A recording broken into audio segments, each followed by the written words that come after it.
Ok, buenas tardes, buenas tardes, buenas tardes, buenos días, buenos días. Domingo 24 de abril 2015.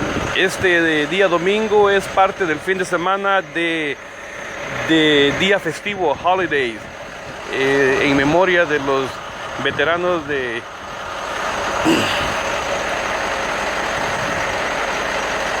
los soldados que fueron a la guerra y regresaron, y también de los soldados que fallecieron en la guerra. Es el día de Memorial Day, recordando estos hombres, mujeres que han fallecido y peleado por este país.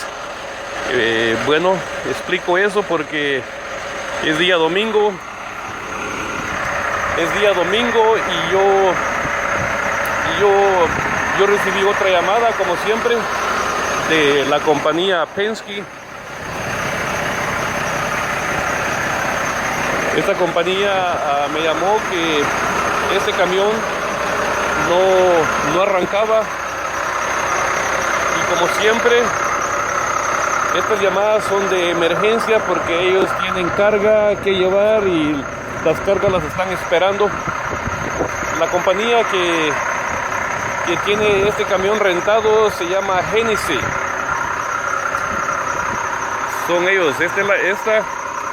Esta es la compañía Genesis. Ellos estos camiones los rentan, y muchos de ellos son de propiedad de la compañía, como este camión amarillo de Penske. Entonces estoy aquí en la compañía de Genesis en Union City, California,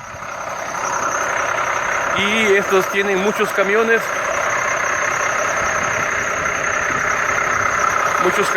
y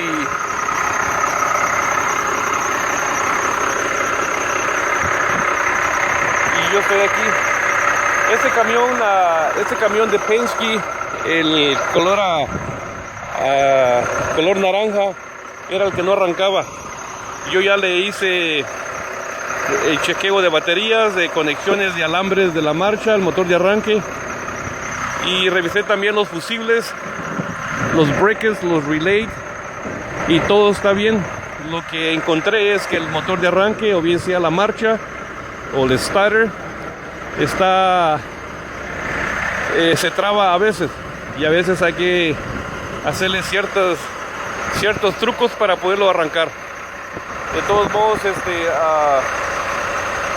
ya terminamos y nos vamos a ir a la iglesia a encontrarnos con la familia y a ver qué hacemos el resto del día. Parece que hay una reunión familiar en la familia Castro, que es que nos invitaron, parece, y vamos a ir a comer carne asada. No sé qué es lo que tengan de comer allá, pero va a ser algo rico.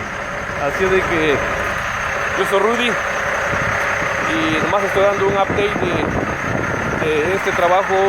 de mi trabajo en el camino. Así de que disfruten este día feriado aquí en los Estados Unidos y que se diviertan. Gracias, y quedamos pendientes. Buen día y los veo en la próxima. Bye.